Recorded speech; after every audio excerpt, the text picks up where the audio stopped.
Hello student. तो आज हम लोग शुरू करने वाले हैं क्लास 8 का मैथ में चैप्टर नंबर 6 विजय व्यंजक एवं सर्वसमीकरण। ठीक है, आज हम लोग इसका एमसीक्यूज सॉल्व करने वाले हैं। ठीक है, तो देखो इसमें बहुत सारे फार्मूलाज हैं। ठीक है, तो एमसीक्यूज सॉल्व करते टाइम मैं फार्मूला आपको बताते जाऊंगा। ठीक है, तो चलिए देखते हैं सबसे पहला क्वेश्चन क्या है। 4x² - 1 ये कौन सा पद है। ठीक है, देखो अगर तुमको बोले यहाँ पे ऑप्शन में होता है तुम्हारा एक पद होता है, द्विपद होता है और त्रिपद होता है। ठीक है, देखो अगर कोई भी संख्या सिंगल डिजिट में होगा उसके साथ और कोई भी संख्या नहीं होगा तो ऐसे संख्याओं को हम लोग क्या बोलते हैं, एक चर होगा, चर तो होना चाहिए। ठीक है, तो ऐसे संख्याओं को हम लोग क्या बोलेंगे, ऐसा जो होगा तो वो हो जाएगा तुम्हारा एक पद। ठीक है, जैसे कि तुम्हारा अगर एक पद का मैं उदाहरण बताऊं, एक पद का उदाहरण आपका क्या क्या हो सकता है, 4x हो सकता है, देन 5x हो सकता है, 7y हो सकता है, 8x हो सकता है, 9z हो सकता है। ये सब कितना है, सब एक पद है। ठीक है, इसी प्रकार से अगर हम लोग द्विपद का उदाहरण बताते हैं तो द्विपद का उदाहरण में क्या हो जाएगा, 4x², ठीक है, प्लस में पकड़ लो 5। ठीक है, या फिर ऐसे ही करके क्या हो जाएगा, वो सब क्या है, द्विपद में आएगा। दो दो मतलब दो दो रहना चाहिए, त्रिपद में तुम्हारा 3 हो जाएगा। ठीक है, त्रिपद में 3 हो जाएगा, फिर ऐसे तुम लोगों को पकड़ना है। ठीक है, तो सबसे पहले यहाँ पे 4x² माइनस कौन सा पद है, ये हो जाएगा आपका द्विपद। ठीक है, क्या हो जाएगा, द्विपद हो जाएगा। नेक्स्ट बढ़ते हैं, 4/7 x² का संख्यात्मक गुणांक है। ठीक है, ये जो है तुम्हारा क्वेश्चन में क्या बोल रहा है, 4/7 x², इसका संख्यात्मक गुणांक क्या है। देखो ये तुम्हारा चर है। ठीक है, ये तुम्हारा चर है, इसके साथ संख्या कौन सा है, 4/7, तो इस संख्यात्मक गुणांक क्या हो जाएगा इसका, 4/7, आंसर सी का। ठीक है, नेक्स्ट क्वेश्चन, निम्नलिखित में से कौन सा व्यंजक में समान पद नहीं है, में समान पद नहीं है। ठीक है, देखो समान पद नहीं है कोई भी संख्या इसमें, जिसमें तुम्हारा इसमें देखो इसमें तुम्हारा दो चर है, तो दो चर में तुम्हारा समान पद क्या होगा, नहीं होगा। माइनस में हो सकता है लेकिन दो दो चर में तुम्हारा वो समान पद नहीं होगा। ठीक है, x² - 1 और 1 - x² का योगफल होगा, इसको दोनों को प्लस करोगे तो उसका आंसर क्या हो जाएगा, चलो देख तो बताता हूँ, x² - 1 प्लस 1 - x²। देखो इसका देखो ये माइनस है ये प्लस है, जीरो हो जाएगा, ये माइनस में है ये प्लस में है, तो ये क्या हो जाएगा, जीरो, बी। ठीक है, नेक्स्ट, 3x² - 4x + 2 एक डैश बीजीय व्यंजक है। यहाँ पे देखो इसमें तुमको बताना है, इसमें देखो कितना है, एक हो गया, दो हो गया, तीन हो गया, कितना पद है, टोटल 3 पद है, तो ये हो जाएगा त्रिपद। ठीक है, समझ में आया। नेक्स्ट क्वेश्चन पे चलते हैं, 4x² इंटू 6y² का परिणाम होगा। इसमें देखो चर संख्या संख्या के साथ गुना होगा और चर ऐसे गुना होता है। ठीक है, देखो 6 4 में तुम्हारा क्या हो जाएगा, 24, देन x² y², इसका आंसर हो जाएगा।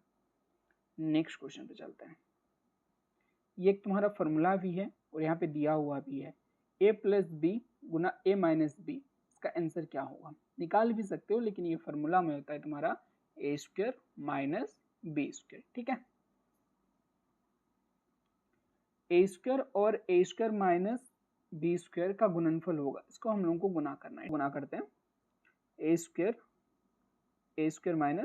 b²। ठीक है, देखो ए के साथ गुना हो जाएगा, ए हो जाएगा और ये जो पावर है उसमें ऐड होता है, तो ए का पावर 4 और माइनस a² b², ये आपका आंसर कौन सा है, सी नंबर। ठीक है, नेक्स्ट क्वेश्चन है, x + 2 = 12 में x का मान होगा।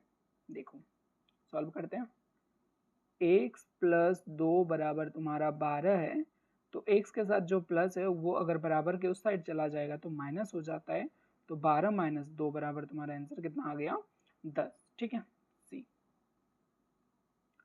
नेक्स्ट क्वेश्चन देखो, x + 2 इंटू x + 3 बराबर x² + 5x + 6 को कहेंगे, इसको हम लोग क्या कहेंगे, इसको हम लोग कहेंगे क्या, समीकरण या फिर सर्वसमीका, या फिर दोनों, या फिर इनमें से कोई नहीं।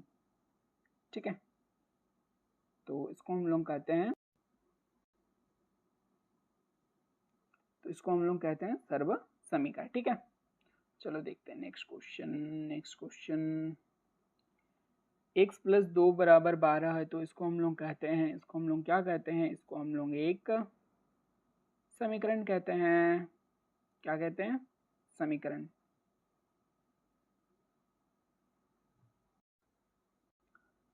चलो नेक्स्ट क्वेश्चन देखते हैं। नेक्स्ट क्वेश्चन क्या बोल रहे, a plus b into a plus b.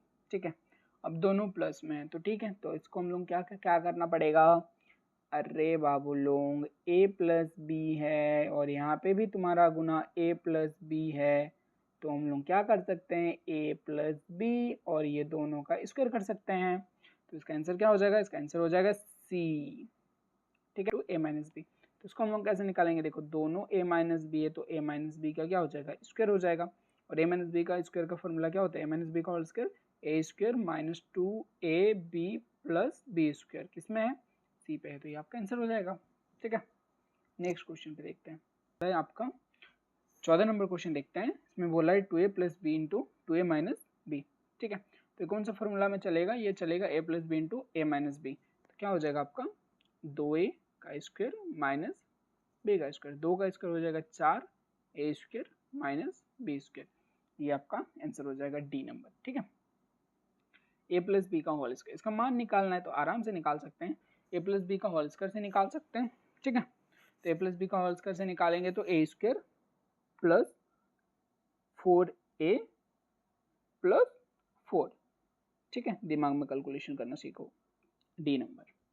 ठीक है, 5mn इंटू 4mn को गुना करना है, इसको अगर हम लोग को गुना करना है 5 4 में हो जाएगा 20 m स्क्वायर n स्क्वायर। ठीक है, 6 माइनस a और a प्लस 6 का योगफल होगा, दोनों को प्लस करना पड़ेगा, 6 6 में 12 और a कट जाएगा, 12 नंबर आंसर हो जाएगा। ठीक है, इसमें बोला है 4x माइनस 8 में से 5 माइनस x को घटाने पर मिलेगा। ठीक है, तो चलिए इसको सॉल्व करते हैं। 4x minus 8 minus 5 minus x, तो 4x minus 8 minus 5 plus x, तो 4 और 1 में 5x और 8 5 में 13, ये आपका आंसर है। ठीक है,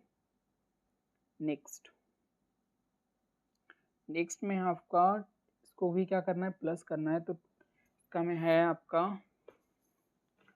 2x square plus 3x plus 5 minus 3x plus 5।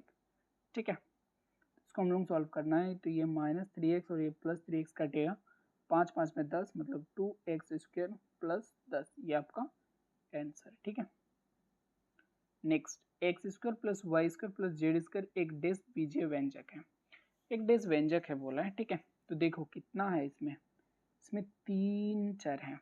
ठीक है, 3 चर हैं और इसमें 1 2 3 3 पार्ट है, तो इसका क्या हो जाएगा, त्रिपद हो जाएगा। ठीक है,